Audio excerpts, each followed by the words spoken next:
talking about the problem of routing some special kind of nets. Namely, we will be talking about two such nets, one is clock and the other is the power.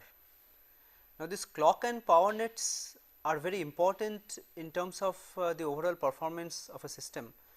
So, the issue of routing these nets are taken up separately, because there are some stringent requirement for these nets which need to be satisfied. For a clock net, there are some issues like clock skew which need to be addressed, and for the power and ground nets, there are the issues like the current carrying capacity, they need to be addressed, and also the parasitics, the impedance. So, we start with talking about clock routing.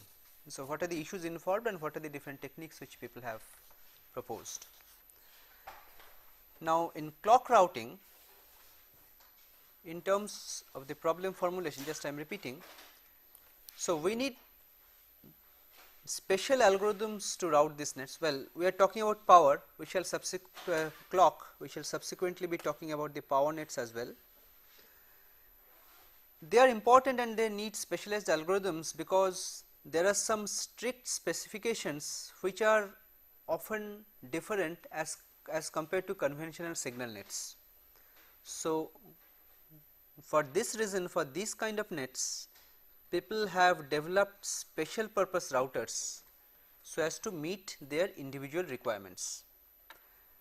Now, the development of these special purpose routers will also simplify the general router, because if you want to incorporate all the constraints in the single router, then the router algorithm may become quite complex. Typically, these two nets are routed separately. This is done either manually or through a semi-automated process. Normally, clock and ground, they are not entirely left to the automated router to complete an interconnect. Particularly for high performance design, an accurate clock routing tool is essential. So, talking about clock routing, well, as you know, clock synchronization is very important in VLSI circuits, because in a typical VLSI circuits which work in a synchronous fashion, so all the data transfer and operations in the data path, they are carried out in synchronism with the clock, they are synchronized with respect to the clock. So, if we can have a design with a fast clock, well, obviously the performance of the circuit will improve. So, our aim is to have a design with the fastest possible clock. Of course, there will be some hard constraint which will be coming in with respect to the delays of the combinational network which are there in the circuit, because you cannot run the clock at a frequency higher than that. Now, there is another issue which need to be addressed, because in a typical chip, the clock signal is typically generated external to the chip. So, either you supply a clock input from an external oscillator, or there is an oscillator which is located somewhere near the periphery of the chip. You connect a crystal externally, so the oscillator generates the clock signal from one corner of the chip and then it gets distributed. So, the idea is that the clock signal is coming from one corner of the chip, and typically it has to go to every possible places in the chip, because depending on the requirements of the different functional blocks which you have spread out. So, externally you have this clock pin, this is what I call, and each functional unit inside the chip which needs the clock, they will have to be connected to the clock pin. So, we have something called a clock net.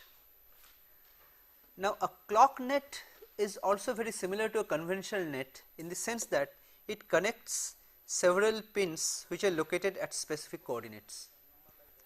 But the main difference in the clock net is that the cardinality of this net is much higher as compared to conventional nets. Typically, it is not uncommon that a clock net will have to connect to thousands of pins. Okay. So, this is one issue which need to be addressed specifically, and in order that we may clock the circuit at the fastest possible rate, well, in the ideal situation we desire that the clock should arrive at the different functional units all at the same time.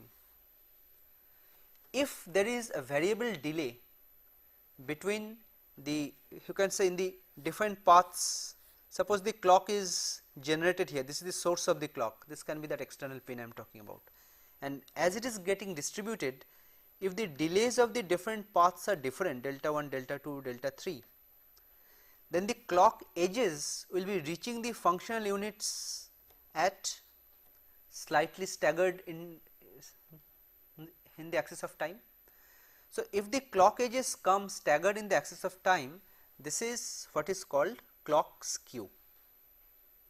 Clock skew means due to variable delay, the clock edges all do not reach the different functional units at the same time, there is a variation. So, if there is a clock skew, what is the requirement is that you will have to estimate the worst case clock skew, the delay variation which is possible, and effective clock cycle time will have to be enhanced by that. So, your effective clock rate will become slower, your clock frequency will go down, because if you try to run the circuit at the maximum possible clock rate, there you are ignoring clock skew, you are assuming that all edges come at the same time. But if you say that, well, there is a variation of 1 nanosecond between the two edges, then you must add 1 nanosecond to a clock time period in order to take care of that skew. So, just you must give or provide for sufficient time so that the skew may exist and still the different functional blocks may compute their outputs correctly, they are given sufficient time to do so. So, if there is a skew, the clock will have to be slowed down in order to take care of that. So, from the designer's point of view, it is essential to have a clock distribution network where the clock skew is minimized.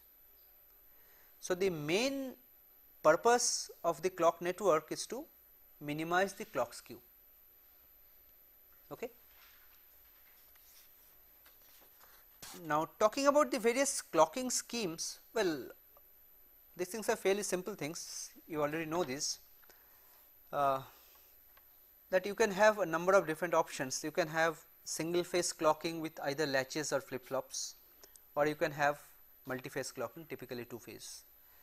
Now, if you have single phase clocking with latches, the scenario is something like this. There is a, suppose it is a D latch, D input, this is the output. Well, although we are calling it a clock, this works more like an enable. This latch opens when the clock is high. The input data will get latched and the output changes continuously. Now, as soon as the clock goes down, the latch closes and the output becomes stable. Latches are sensitive to level, not to the edges of the clock. Normally, in conventional designs, we do not go for latches like this, we rather go for flip flops where clock edges trigger the data transfer.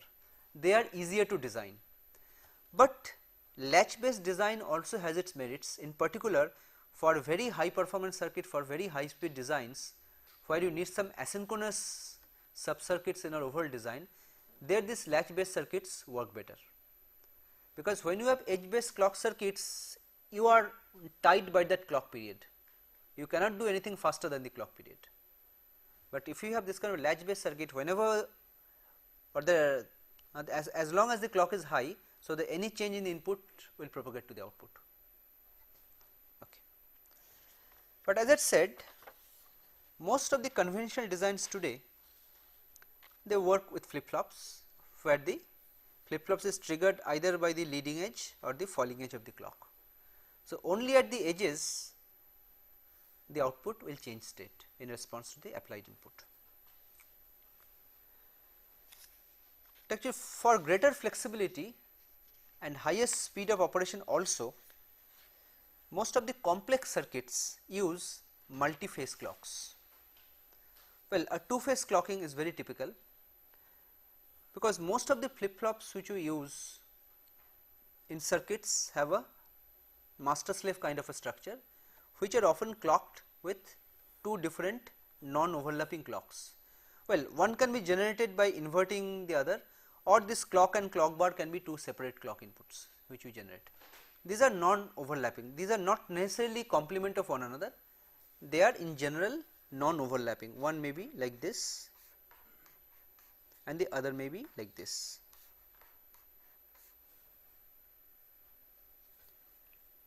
Okay, so I am not going into details of all these things you know. So, that whether irrespective of whether it is single phase or two phase clocking, the issue of clock skew remains equally important. So, if we can minimize clock skew, we can run this circuit at a higher speed. Okay, fine.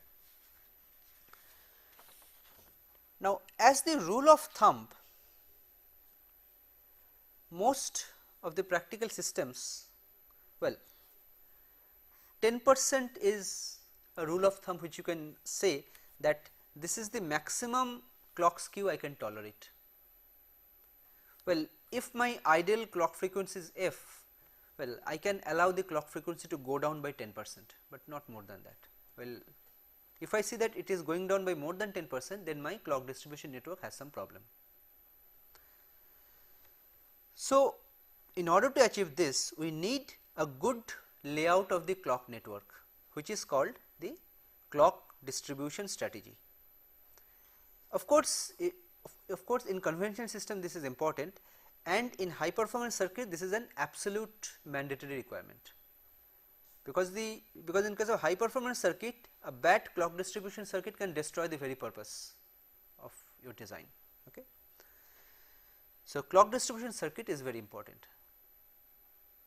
Now, here another thing I am mentioning, that since the clock distribution is so important and we want to have minimum skew in the distribution, it is often the case that the entire clock network is routed on a single layer, because as you switch from one layer to the other through the via connection, there are some additional parasitic effects which will incur additional resistive and capacitive loads. So, there can be some kind of variation in those loads, and the delay can again go on changing over different paths. So, you prefer to lay out the entire clock net in a planar fashion in a single layer. Okay. Fine. Now, typically we use clock buffering, because as I said, the number of destinations of the clock network can be many, it can be of the order of thousands. So, a single, you can say, source, a normal source cannot feed the clock net to 1000 destinations. We need some good buffering mechanism to provide the required drive, current drive typically. And this clock signal is global in nature, global in the sense that it is a signal which is common to the whole chip. So, it should go to all corners of the chip. Since it has to go to all corners of the chip, clock lines are typically very long, and as you have long wires, they will have larger capacitances and also larger impedances, resistance. So, RC delay of these clock nets will play a big factor. So, we will have to take care of the RC delay to find out, that means how much delay is encountered in the different, you can say, segments of the clock network. Well, it does not matter that much if a clock signal is delayed with respect to what is entering the chip and what you are sending to a function unit, but it will suffice if I can ensure that the delays of all the paths are approximately equal. Maybe I am applying it to the input of the chip at time t1, they are all reaching the function units at a time t2. t2 minus t1 may be large, but I do not care about that. I am happy if the clock reaches all the functional units equally delayed in time. Well, equally delayed means there is no skew. Okay, fine. And one issue is that RC delay you cannot reduce by simply making the wires wider, because if you make the wires wider, R will decrease, but C will increase. So, by making the wires thinner or thicker, you really cannot change RC delay appreciably. To reduce the RC delay, buffers are used. This is one point I also mentioned earlier, because in a interconnecting line connecting 2 points, well, there are distributed resistive and capacitive loads. So, you can treat this as a something similar to a transmission line, and it can be shown that the total delay in that line is proportional to the square of the distance. Okay. So, if you can break the line into smaller segments and insert buffers in between, then the total delay can decrease. What I am saying is that rather than using a single buffer, suppose there is a buffer, an inverter acting as a buffer, distributing it over a long distance to a destination here, if you use a relatively smaller buffer, break this line up into several segments and then distribute it, then there are two things. Since these buffers are small, their delays will be less. Since these line segments are small, some of their delays will be much less than the delay of the overall line, because the delay is proportional to the square of the distance. So, if I break it up in this way, the delay in this partitioned buffer network will be less in general as compared to a network without any distributed buffers. Okay. Well, for the time being I am assuming that this is the generator and this is the destination. I will come to skew. Yes, this will also take care of skew. So, buffers need to be used. Buffers serve two purposes. One is of course the reduction of delay, as I had mentioned, and second is that it will also preserve the clock waveform, because as it traverses over a distance, the rising edge and falling edge gets degraded. So, if you use buffers in between, the edges get again sharp. So, you again regenerate the clock signal. So, signal degradation is also controlled. And in fact, these buffers alone may occupy as much as 5% of the total chip area. So, this is not something which you should underestimate. For distributing the clock network is a big network I told you, you must insert buffer in crucial places all throughout, and the total area occupied by buffer can be pretty large. Now, there are two broad approaches to clock buffering. I am talking about these. The first approach is something which uses a centralized buffer. So, here you have a central buffer which has a very high current driving capacity. Typically, when you need a buffer with a very high current driving capacity, instead of designing it as a single buffer, normally you design it as a cascade of several buffers with the size increasing slowly. That is how I have shown here. This is a central buffer which is near the source of the clock. This is the source. Now, once you have generated this clock signal with sufficient driving strength through this buffer, you can distribute it in some kind of a tree network. Now, you must lay out this tree network in a suitable way, so that the distance of each segments of the tree up to the leaves are equal from this point. This is one approach. You use a big buffer and a passive interconnection network. But of course, one problem with the passive interconnection network is that if these lines are pretty long, then again the signal degradation will occur. Well, if you are careful with the total length of these lines, well, skew can be controlled, but signal degradation is there. If there is a signal degradation, the rise time and fall time degrades significantly, then also you have to keep some tolerance in the clock period. Okay. So, something similar to clock skew also occurs. So, the speed falls. Yes. So, what's the point in taking three buffers of increasing size, because the current drive for the chips is ultimately being supplied only by the last buffer? No, this is that, see, this is a standard method of designing, means high current driving capability. Suppose you have a requirement to drive a very high capacity load. Ultimately, in terms of VLSI chip, These are all typically CMOS gates which need to be driven. So, from this point you can look at it as driving a very high capacitive load. Now, it can be shown mathematically very easily that instead of using a very big buffer to provide the required current driving capacity, big buffer means the resistance value is small. So, RC time constant is within limit. So, if you progressively increase the sizes of the buffers and connect them in cascade, each buffer is f is bigger than the previous buffer by a factor of f. Then it can be proved that the total current driving capability and the total means RC time delay gets controlled to a great extent. There is a formula, there is a way to calculate how many buffers you need in that cascade and what is the sizing. This is a standard VLSI technique. I am not going into detail in this class, but if you are interested to know about this, you can look at any standard book on VLSI design. You will get there design of current driving buffers, why these are connected in cascade with increasing sizes. Okay, fine.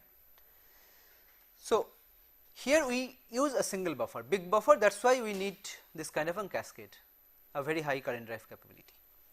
But the other approach says that, well, we distribute buffer in the branches of the clock tree, do not use a single buffer. Now, here it says that you use all identical buffer, there will be many buffers distributed all throughout the clock tree and all of them will be identical in terms of the sizes, right.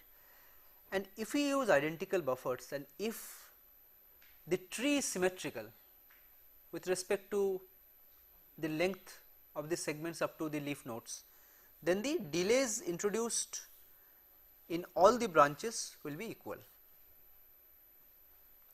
Well, this demands some kind of a regular layout of the clock tree. This we shall be looking at very shortly, that how the clock tree layout can be made regular. But for the timing, let us see that how this buffer distribution can be done over the clock tree. Well, this again you can conceptually look at it like this. These are the buffers.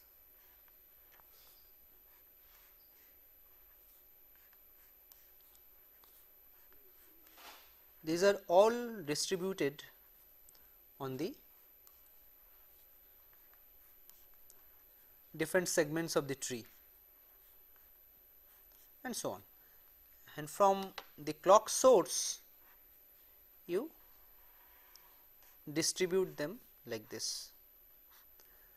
Now, the buffers are called identical because, for example, in this example I have shown the fan out of each of the buffers is 4 in the first stage as well as in the second stage, as well as it will be in the third stage. So, the final buffer also will be driving 4 clock pins. So, if you can ensure a symmetrical network like this,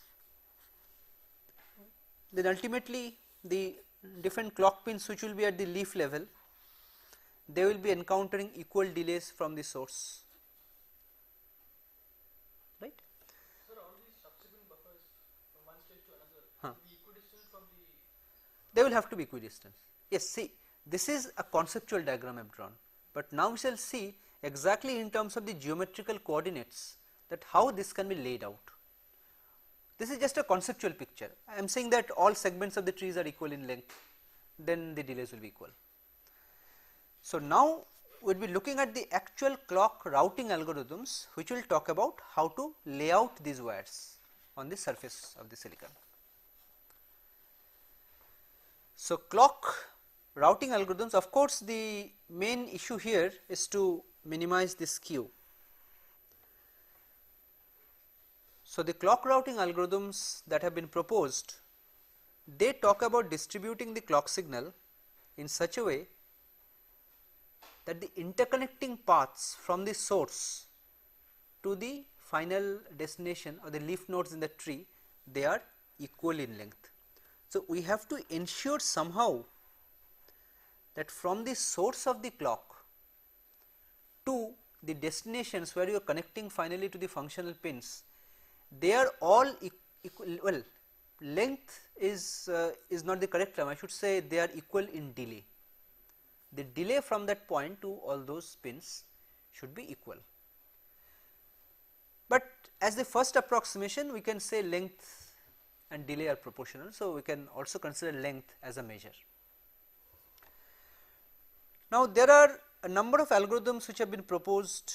Well, some are general, which can be applied to general designs. Some are special purpose, which are not applicable to general designs, but applicable to special cases only. So, we will be quickly looking at some of these algorithms: H tree, X tree, method of means and medians, weighted center, zero clock skew. These are some of the methods which have been proposed. Now, this H tree based algorithm is a very interesting and you can say this is a way in which you can lay out the clock net in a very regular way. See, first we will show how the clock net is distributed. The buffers we can introduce later. So, the H tree algorithm is simple in concept. The tree can be constructed recursively. The tree is constructed recursively at every stage of the iteration. You have a segment of the tree which looks like an H, that is why it is called H tree based algorithm. Now, you assume that you have an H like this and your clock is being fed to the middle of this H. This is the source of the clock, and these are the 4 points where you are finally producing the clock. These are the destinations, you can say. In the first level of iteration, these are the 4 clock destinations. Now, if you lay this out in a regular way, we will see in terms of the grid lines 1, 2, 3, 4, 1, 2, 3, 4. This is laid out as a 4 by 4 grid. So, now you see with respect to the source, each of the destinations are at a distance of 1, 2, 3, 4, 5, 6, 7, 1, 2, 3, 4, 5, 6, 7. So, all the 4 corners of the H, they are at the same distance from the source. This is the first level of iteration. Now, the second level of iteration says, well, now we have been successful in generating the clock in these 4 points. Now, from these 4 points, these are the 4 points.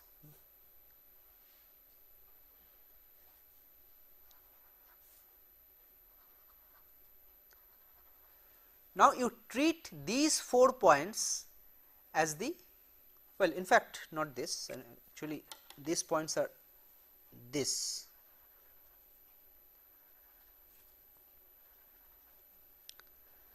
So, these will be treated as the source of the clock signal for the next level of iteration.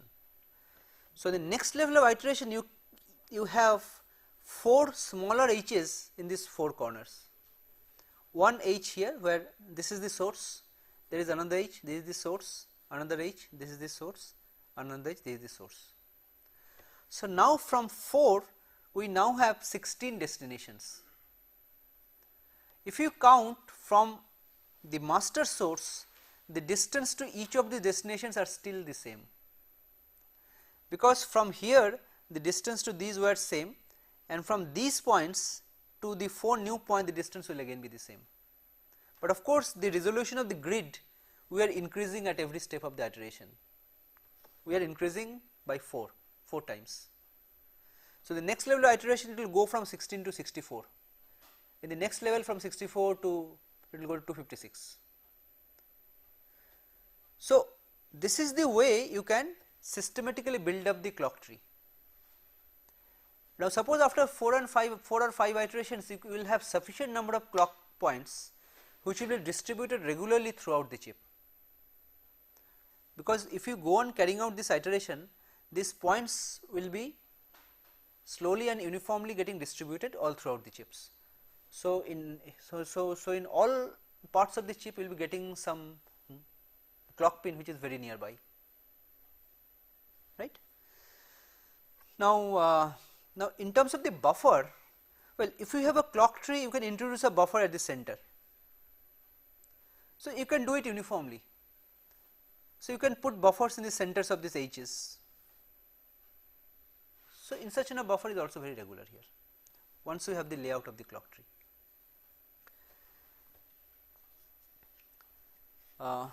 So this mechanism, well, this I have said, the distance is same. This can be generalized to have n points where you can have the clock, where n is some power of 4, because at every step from each point you are generating 4 new points. So it will be some power of 4. This m is the number of iterations you are going through. Depending on the number of iterations, the number of clock points will be 4 to the power that. Now, there is one issue in this method. Well, this method is apparently very regular, it has a very nice geometrical property, so that all throughout the chip you can get the clock pins. But in a practical design, do you need the clock pins uniformly distributed throughout the chips? Usually no. You have such a requirement for FPGAs or gate arrays, where the cells are pre-placed and they are pre-placed in very uniform locations, and each cell in the FPGA typically also has a clock input. So you need to distribute the clock to uniform points throughout the chip. So for those kind of environment, this H-tree method can prove beneficial. But for general standard cell or custom cell based designs, there this H-tree may not prove too much beneficial, because from the final destination you will find that the point you will have to draw the clock, that can be at some distance. So you may have to draw a line from there. Moreover, some of the points may be wasted, you do not need them. Okay. So how does it ensure minimum delay routing? Minimum delay? Well, you see, with respect to this is the source of the clock, these are the destinations. The way we have calculated the destination, these are based on rectilinear distances, Manhattan distances. So if we assume that the clock routing net will be consisting of only horizontal and vertical segments of the lines, this is the shortest distance, because these are all Manhattan distances. Say from this to the farthest pin, you cannot have any net which is smaller than this. Coming back, you could have a shorter one, but in order to have that equal length limitation, we have laid it out like this. Okay. Now, normally since the clock net is laid out on a separate layer, as I had said, so there need not be a hard and fast restriction that the lines should be horizontal and vertical always. So there is a variation of the H-tree based algorithm. This is called X-tree. This is very similar in concept. Here, instead of that H kind of a structure growing recursively, we have an X-shaped structure. Now, X-shaped structure means the lines can run at an angle of 45 degrees. So any line running 45 degrees will join 2 points which will be smaller than the Manhattan distance. So typically in this kind of an X-tree based algorithm, the delay will be smaller. Delay means the delay of the clock signal from the source to destination. Now in this sense, this can prove to be better than H. I have an example, I will show the diagram. This can be better than H-tree in terms of delays. But one problem arises, because in the H-tree, because of horizontal and vertical segments, the line layout are very uniform and some minimum spacing can be ensured. But in X-shaped wires, if you go on recursively generating that kind of a structure, you will see that in some corners, some of the wires may come very close together, and in some other corner wires are not that much close together. So the capacitive coupling of the wires may not be uniform all throughout. This is one drawback of this X-shaped. And the X-tree based algorithm is also suitable for distributing the clock signals regularly.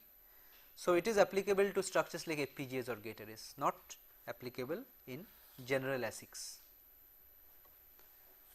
Okay, so let us look at an X tree structure.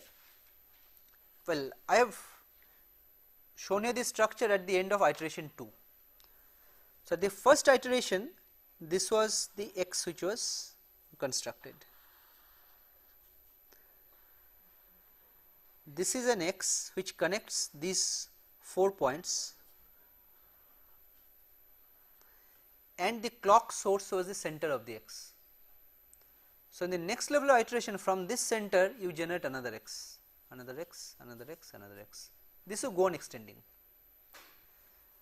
Now, as I said that as you do this, there are some pairs of wire, like here these two lines are so close together, but the other lines are not close together. So, there will be unequal coupling between these pairs of lines. So, the delays of the different segments may still be slightly different. Okay. So, this H and X are very similar in terms of the layout, but only the wires here are running in a non-rectilinear fashion. They are running at angles of 45 and 135 degrees. Okay. Fine. Here also you have a single layer for the clock. Single layer for the clock, yes. Normally, all the clock routing algorithms, they route the clock on a single layer. But now let us look at a scheme which is based on a non-regular clock distribution requirement. Well, you have an ASIC, it can be a standard cell, it can be a custom design, that the clock net points may be distributed across the chip. There, one method which you can use is called the method of means and medians. This is called MMM in short. Now, in concept, it follows a strategy very similar to the H tree algorithm, but here the issue is that the arms of the H may not all be parallel. Well, you can, depending on the requirement of the destination point, you can have an H which looks like this or like this. So, the shapes of the H's are not regular. So, you are making these adjustments depending on which are the points you need to distribute the clock net to. In concept, this is similar to the H tree algorithm, because your whole interconnection network will look like an H tree network, but with the lines or zigzag kind of lines. These will not be rectilinear lines again. Now, the way it proceeds is that we recursively partition a circuit into two equal parts. Now, this equal parts is typically in terms of size, but in some cases you can also partition them in terms of the number of clock points. These equal parts which I am saying, these equal parts may also be in terms of the number of clock points you need to connect to, right. Now, in each of the partitions you compute the center of mass. Suppose in one partition you have a requirement that you have a clock pin here, clock pin here, clock pin here. Given points, there are well known algorithms to compute the center of mass. Well, here the center of mass will be somewhere here. You treat this as the center of this partition and you connect the center of mass of the whole circuit to the center of mass of the partition subcircuits, and this you go on doing recursively. This actually I have an example to show you, but first let us look at slightly more into the detail of this, that how we do this partitioning.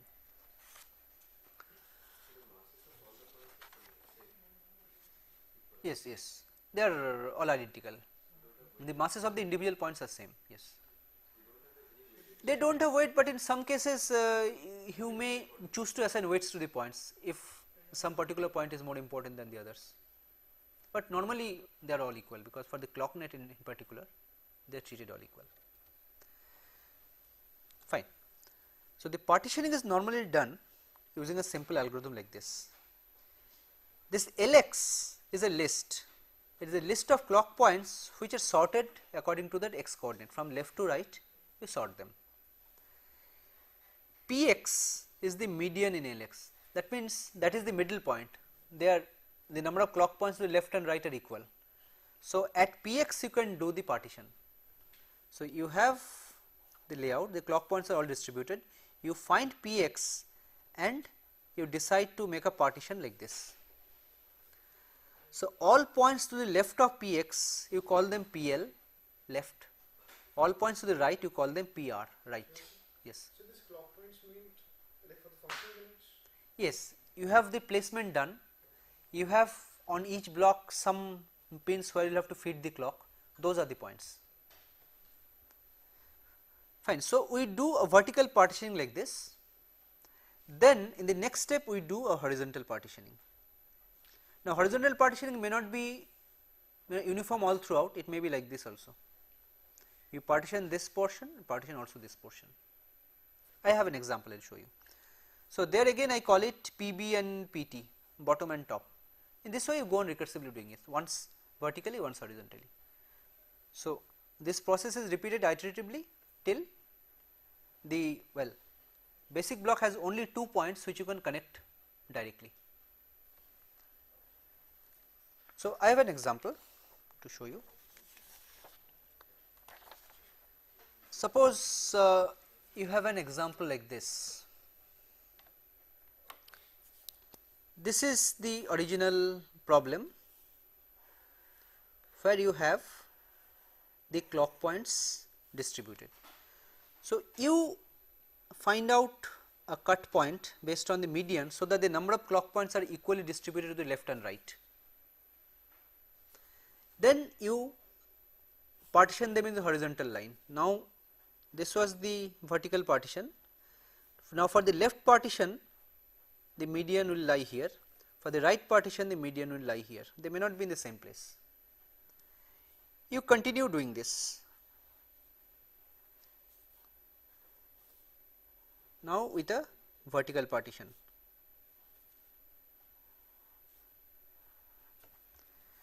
So, now we have a situation where in each partition the number of clock pins are 2.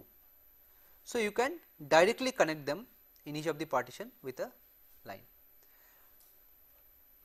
Now, the center of mass that I was talking about, now you can backtrack from this one and go on computing the center of mass and complete the tree. See, now we have these individual line segments. Now, with respect to each line segment, the center of the line segment will be the center of mass. So, the center of each line segment will be the corresponding center of masses. Now, the last partition was by these vertical lines. So, you connect the center of mass of this to the center of mass of this, center of mass of this to the center of mass of this to this and this to this. In the next step, these lines using which you have connected, now in this sub circuit you again compute the center of the mass. That will, it can be shown that center of mass will lie on this connecting straight line somewhere on there. So, in the next step you connect them like this, like this. Huh? It will be on the center, yeah. It will be center. If means all are identical, it will be on the center of that line also. Similarly, these two will be connected like this. So, finally, you will be having a network which looks like this. Well, it is an H, but the H edges are all zigzag. So, in the H tree algorithm, the lines are constrained to be horizontal and vertical only, but here you can have any arbitrary angle. Clock skew will be there, but you are trying to minimize it. See, here you are not making an exact estimate and try to make it equal. You are trying to see that in all portions of the circuit, see, this each junction of this will be having a buffer, okay. There will be a buffer inserted in each of these junctions. Now, if you do this, the clock skew will be less, not means 0, you are not trying to make it 0 here. There will be clock skew, unlike the H tree algorithm where the path lengths are equal, but here the path lengths are not equal, but you are trying to make an uniform distribution all throughout the chip, means how we can lay out the clock. Crosstalk is different, yes, that is there, but one thing you can ensure that say from the middle point of this line, the distance to each of these will be approximately equal. Since you are taking the median at each step, means you are taking the center of mass at each step and you are connecting like that. See, exactly equal you can never do, that is an ideal scenario, yeah. But one thing people have talked about, and in fact they do it for very high performance circuit design, this is something called zero skew clock routing. See, buffers in the net, you can put them at the junctions of, see in the H tree algorithm what you are doing, if your H was like this,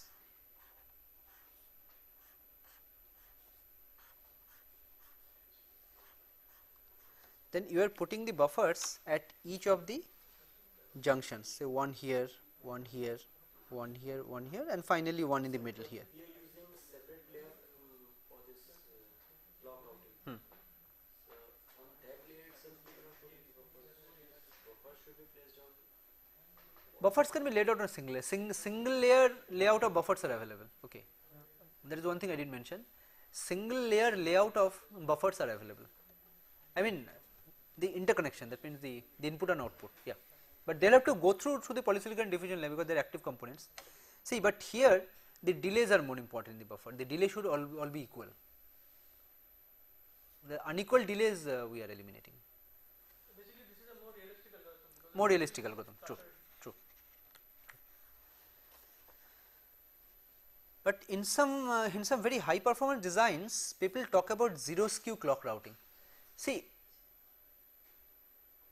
in order to estimate the exact delay, you have to go for a very accurate model for the interconnecting lines and estimate the exact delay of that. I mean, one popular delay model is the Elmore delay model. So, in the zero skew clock routing, what it says is that you estimate the exact RC delays of the interconnecting lines by modeling them using the Elmore delay model. And well, you can use an extension of the previous algorithm. You are simply computing the center of the mass, but center of the mass computation will not do. You will have to calculate the delays of the individual lines, and based on that you will have to take the center. Some lines are in close proximity, some lines are in not. So, you have to take everything into account and you will have to find the zero skew clock routing point at each level of the iteration and interconnect them stepwise. So, it is a complex process, it requires a lot of computation. Okay, so, but this is what people do for very high performance designs. Okay, fine. So, we quickly look at the issue of the power and ground routing as well, because power and ground routing is also important. They have to carry quite a high current drive, and all the functional blocks in a typical circuit require power and ground connections typically. Okay, unless if there are basically some are pass transistor networks, they do not need power, but most of the other blocks they need. Now, power and ground nets are again usually laid out on the metal layers of the chip, not necessarily on a single layer. It may be on a single layer, maybe on two layers also, but only on the metal layers due to their low impedance. So, here we shall be looking at some of the interconnection topologies. So, we will be basically looking at two things: construction of the interconnection topology, this is one issue, and after the topology is constructed, you will have to do another thing here. You will have to estimate the current that need to flow through the different segments of the tree and accordingly size the widths of the individual segments. So, the power and ground nets are one where the widths of the different net segments may vary depending on the total current carrying capacity. Now, for VDD and ground, obviously the requirement is that we will require two non-intersecting interconnecting trees. The trees will be non-interconnecting obviously, the widths of the trees will be variable depending on the total current carrying capacity at that point of the tree. Now, there are several approaches which have been proposed, we will be looking at a couple of them. First one is a very simple approach, this is suitable for standard cell based designs. Here we assume some kind of a grid structure. Several rows of horizontal wires for VDD and ground run on one metal layer, the vertical wires run on separate layer. So, I am showing you I am explaining this with the help of example, a diagram. Say this. This is the layout of a chip, these are the input output pads. I am assuming that on the left side of the chip there are several IO pads which are feeding VDD. Well, instead of a single VDD pin, you can have several, so that the drive is more. So, you have a net on the left side, this one, from here several rows are running like this, these are the VDD rows. Similarly, from the other side there is a ground net, there are several points again on the other side for ground, there is a vertical line like this, and from here you have several such ground line running. So, it is like a comb, from both sides a comb is coming, and if it is standard cell based design, for the cell rows which are laid out in between, you can uniformly get VDD and ground in all rows in uniform places. So, this is a very common kind of a layout for standard cell based designs, and between the horizontal and vertical connections you can have those via connection, not necessarily in one point, but in all points, in order to reduce the resistance. These are all unipotential nets, VDD and ground. So, there is one VDD lying here and there are number of VDD lines coming, and again in the next stage you can have vertical lines running down below, again another level of comp. Okay. So, this you can continue. So, in a standard cell design you may not need the second level, that depends on your requirement. Okay. And the second approach that we talk about, this is a more general approach where the clock and ground net may be required to be routed to arbitrary locations. This is called interdigitated trees. So, the idea is that VDD net and the ground net, say the VDD net you start routing from the left edge of the chip and the ground net you start from the right edge, and you start routing them. For example, this is your chip, you divide the chip into half, from this direction you start with VDD, from this direction you start with ground, right, and the way this VDD and ground nets are connected to the destination points, here they are done using a combination of lease and line search algorithms. See, if you start the VDD net from the left, this is the middle point. So, the rule of thumb says that for the VDD points on the left side of the chip, you use the line search algorithm, they will be done very fast, there are no other nets which are interfering. Similarly, for the ground net coming from here, you use the right half and you use the line search algorithm for routing them. But as these nets cross, the VDD net cross the right side, the ground nets cross the left side, there will be now lot of obstacles on the other net. So, now better use the lease algorithm. This is how it is done. And one typical example of an interdigitated tree layout is this. So, from one side you have the VDD net starting, from the other side you have the ground net starting.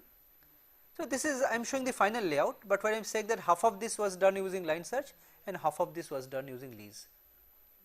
That is what is typically done, and the sizing and the width of the nets, this have to be computed separately using a power estimator tool, and you can just do this sizing separately.